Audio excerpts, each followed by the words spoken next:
नमस्कार मित्रांनो, हा व्हिडिओ अग्निवीर जीडीची एक्झाम देणाऱ्या कॅन्डिडेटसाठी आहे. हा व्हिडिओ खूप महत्त्वाचा असणार आहे. या व्हिडिओमध्ये आपण पाहणार आहोत एक्झामचे हॉल तिकीट कसे डाउनलोड करायचे, एक्झाममध्ये जाताना सोबत काय घेऊन जायचे आणि एक्झाम कशा प्रकारे सोडवायचे. ही एक्झाम कॉम्प्युटरवर असणार आहे, त्यामुळे आपण शेवटी एक्झामचा डेमो पाहणार आहोत. ज्यांची ही पहिलीच वेळ आहे कॉम्प्युटर बेस्ड एक्झामची, त्यांच्यासाठी हा भाग अत्यंत महत्त्वाचा ठरणार आहे. त्यामुळे व्हिडिओ शेवटपर्यंत पहा. पहिल्यांदा आपण पाहूयात हॉल तिकीट डाउनलोड कसे करायचे. ज्यांनी हा फॉर्म भरला होता त्यांना इंडियन आर्मी कडून असा जीमेल आला असेल. त्यांनी जीमेल ॲप उघडा आणि जीमेल पहा. या जीमेल मध्ये या ठिकाणी युजर आयडी दिलेला आहे. या युजर आयडी ला कॉपी करून घ्या आणि त्याखाली पासवर्ड असेल जी की तुमची जन्मतारीख आहे. युजर आयडी कॉपी करून घेतल्यानंतर या cdn.dgalm या वेबसाईटवर क्लिक करा आणि ही वेबसाईट क्रोम ॲप्लिकेशन मध्ये ओपन करा आणि डेस्कटॉप साईट ऑप्शन निवडा. आता या ठिकाणी तुम्ही जो कॉपी केलेला युजर आयडी आहे तो पेस्ट करा आणि पासवर्ड मध्ये तुमची जन्मतारीख टाका, खाली कॅप्चा टाका आणि लॉग इन करा. आता या ठिकाणी तुम्हाला नवीन पासवर्ड टाकायचा आहे. पासवर्ड कमीत कमी 8 कॅरेक्टरचा, ज्यामध्ये कमीत कमी एक अल्फाबेट कॅपिटल लेटर मध्ये, एक न्यूमरिकल आणि एक सांकेतिक चिन्ह.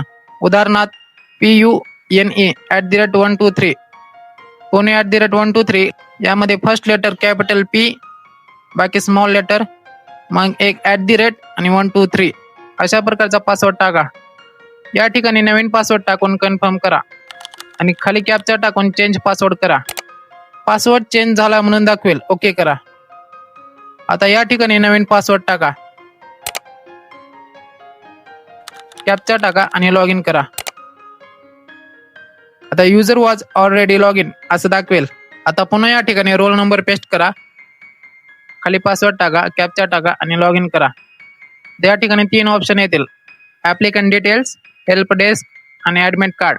ॲडमिट कार्ड या ऑप्शनवर क्लिक करा आणि ई ॲडमिट कार्ड ऑप्शनवर क्लिक करून ॲडमिट कार्ड डाउनलोड करा. या ठिकाणी तुमचे ॲडमिट कार्ड डाउनलोड होईल. समजा या ठिकाणी काही दाखवत नसेल तर पुन्हा लॉग इन करा. त्या ठिकाणी तुम्हाला ॲडमिट कार्डचे ऑप्शन दाखवेल आणि लॉग इन डिटेल्स चुकीचे दाखवत असतील तर फॉरगॉट आयडी पासवर्ड करा. तुम्हाला जीमेलवर लिंक येईल, तिथून पासवर्ड चेंज करू शकता आणि मग पुन्हा लॉग इन करून तुमचं ई ॲडमिट कार्ड डाउनलोड करू शकता. ॲडमिट कार्ड डाउनलोड करताना कुणाला काही अडचण येत असेल तर त्यांनी कमेंट करून सांगा. आता तुमचं ॲडमिट कार्ड ओपन करा. फर्स्ट पेजवर तुमचं एक्झाम डेट, टाइम, सेंटर आणि बाकीची माहिती असेल. ती माहिती चेक करून घ्या. हे 3 पेजचे ॲडमिट कार्ड असेल तर पहिल्या पेजची कलर प्रिंट काढा आणि दुसऱ्या तिसऱ्या पेजची बॅक टू बॅक साधी प्रिंट काढा. फर्स्ट पेजवर ॲडमिट कार्ड आहे, दुसऱ्या पेजवर इन्स्ट्रक्शन्स आहेत आणि तिसऱ्या पेजवर एक्झामच्या इन्स्ट्रक्शन्स आहेत. आता तुम्हाला सेकंड पेजवरच्या सूचना सांगतो. परीक्षेला जाताना सोबत काय घेऊन जायचे आहे. पहिली गोष्ट, या ॲडमिट कार्डची प्रिंट, पहिल्या पेजची कलर प्रिंट आणि दुसऱ्या व तिसऱ्या पेजची बॅक टू बॅक साधी प्रिंट. दुसरी गोष्ट, ओरिजिनल आयडी प्रूफ जसे की Aadhaar card, PAN card, voter ID आणि जेही असेल ते अपडेटेड असणे आवश्यक आहे आणि त्यावर तुमचा फोटो असलेला पाहिजे. आताचा सध्याचा फोटो असलेला पाहिजे. लहानपणीचे फोटो असलेले आधार कार्ड घेऊन जाऊ नका. अपडेटेड असलेले आधार कार्ड किंवा मग पॅन कार्ड, वोटर आयडी घेऊन जा. तिसरी गोष्ट, पाण्याची बॉटल, स्टीलची नाही तर ट्रान्सपॅरंट पाण्याची बॉटल घेऊन जा. चौथी गोष्ट, 2 recent passport size colour photo आणि शेवटी 2 काळी किंवा निळी शाईची पेन. फक्त एवढ्याच गोष्टी घेऊन जायच्या आहेत. या व्यतिरिक्त अन्य काही गोष्टी घेऊन जाऊ नका. फक्त साधं शर्ट पॅन्ट आणि मी सांगितलेल्या गोष्टी घेऊन जा. या पानावर आणखी काही सूचना आहेत, त्यापैकी ही एक सूचना महत्वाची आहे.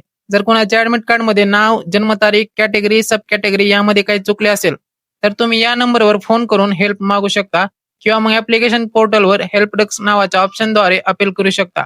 बाकी सूचना तुम्ही वाचून घ्या. आता आपण एक्झामचा डेमो पाहूया. त्या अगोदर जर तुम्ही आपल्या चॅनलला सबस्क्राईब केलं नसेल तर चॅनलला सबस्क्राईब करा, जेणेकरून तुम्हाला अशाच महत्त्वाचे अपडेट भेटत राहतील. तिसऱ्या पेजवर एक्झाम विषयी सूचना आहेत. 60 मिनिटांची वेळ असेल, 50 प्रश्न असतील, एका प्रश्नाला 2 मार्क असतील आणि निगेटिव्ह मार्किंग नाही. त्यामुळे तुम्ही सर्व प्रश्न सॉल्व्ह करू शकता.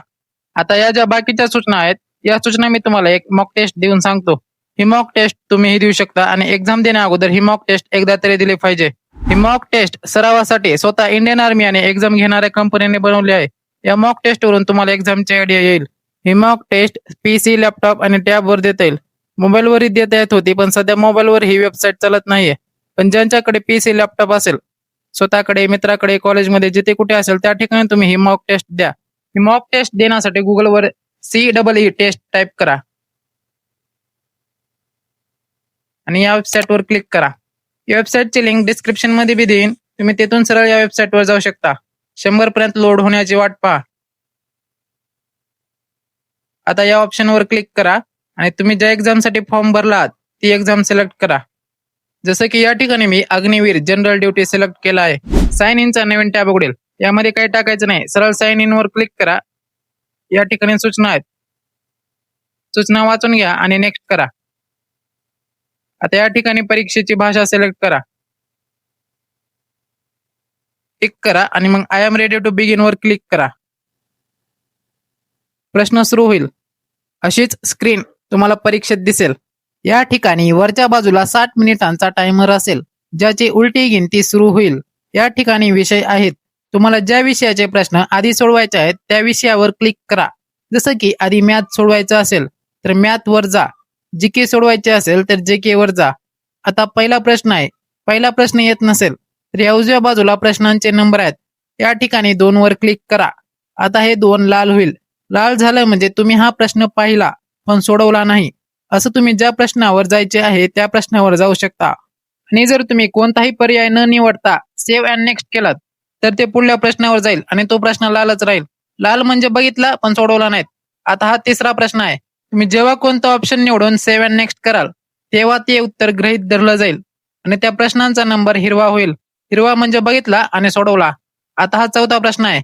समजा कोणत्या प्रश्नाचे उत्तर तुम्हाला फिक्स माहित नाही, पण वाटते की हे या प्रश्नाचे उत्तर असू शकते, पण तुम्ही कन्फर्म नाहीत, तर मग तेव्हा उत्तर सिलेक्ट करा आणि मार्क फॉर रिव्ह्यू करा. तेव्हा त्या प्रश्नाच्या नंबरचा रंग पर्पल आणि त्यामध्ये ग्रीन डॉट येईल. याचा अर्थ असा की तुम्ही प्रश्न पाहिला आणि सोडवला. आणि जेव्हा तुमचे सर्व प्रश्न सोडून होतील तेव्हा तुम्ही अशा मार्क केलेल्या प्रश्नावर क्लिक करून या प्रश्नावर येऊन तुमचं उत्तर बदलू शकता. आणि समजा जर तुम्हाला या प्रश्नावर वापस येणं झालं नाही, टाइम उरला नाही, तर मग तुम्ही जे उत्तर देऊन मार्क फॉर रिव्ह्यू केलं होते ते उत्तर कन्फर्म होईल. आणि या एक्झाम मध्ये निगेटिव्ह मार्किंग नाही, त्यामुळे तुम्ही सर्व प्रश्न सोडवू शकता. म्हणून या मार्क फॉर रिव्ह्यू ऑप्शनचा पूर्ण फायदा घ्या. कोणताही प्रश्न लाल सोडून पुढे जाऊ नका. मार्क फॉर रिव्ह्यू करा आणि मग पुढे जा. आणि जर कोणतेही उत्तर न देता मार्क फॉर रिव्ह्यू केलात तर ते पर्पल होतं, म्हणजेच लाल प्रमाणेच ऑप्शन न निवडता मार्क केल्याने त्याचे मार्क मिळत नाहीत. आता जो सायन्स मॅथचा भाग आहे त्याचं सेमी इंग्लिश होतं, त्याचं सायन्स आणि मॅथ इंग्लिश मध्ये होतं, म्हणून त्यांना मराठीतून सायन्स मॅथचे प्रश्न समजणार नाहीत, सोडवायला कठीण जातील.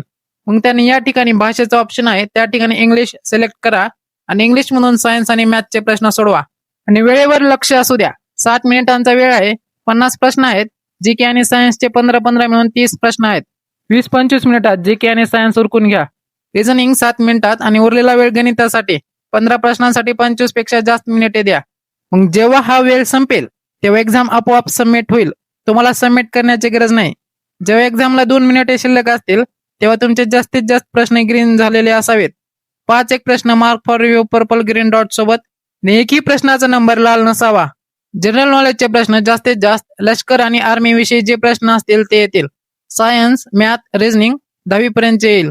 आता तुम्ही एखाद्या प्रश्नाचं उत्तर देऊन त्या प्रश्नाचा नंबर ग्रीन केलात आणि वाटले की या प्रश्नाचे उत्तर बदलायचे आहे तर त्या प्रश्नाच्या नंबरवर क्लिक करा. प्रश्न उघडेल. क्लिअर रिस्पॉन्स करा आणि जे ऑप्शन तुम्हाला बरोबर वाटते ते पुन्हा सिलेक्ट करा आणि मग सिलेक्ट करून सबमिट करा. वेळ संपली की पेपर आपोआप सबमिट होईल. तोपर्यंत तुम्हाला खुर्ची गरम करावी लागेल. माझा पेपर झाला म्हणून बाहेर जाता येणार नाही. अशा प्रकारे तुम्ही अग्निवीर सीबीटीची एक्झाम देऊ शकता. यामध्ये कुणाला काही अडचण येत असल्यास कमेंट करून सांगा. तुम्हाला हा व्हिडिओ आवडला, उपयुक्त वाटला तर व्हिडिओला लाईक करा आणि अग्निवीरची तयारी करणाऱ्या जास्तीत जास्त उमेदवारांपर्यंत हा व्हिडिओ पोहोचवा. असेच उपयुक्त व्हिडिओ पाहण्यासाठी आपल्या चॅनलला सबस्क्राईब करा. या व्हिडिओवर आपण ठेवूया 50 लाईकचं टार्गेट, त्यामुळे व्हिडिओला लाईक करायला विसरू नका. परीक्षेसाठी खूप खूप शुभेच्छा. भेटूयात पुढल्या व्हिडिओमध्ये. तोपर्यंत जय हिंद, जय महाराष्ट्र.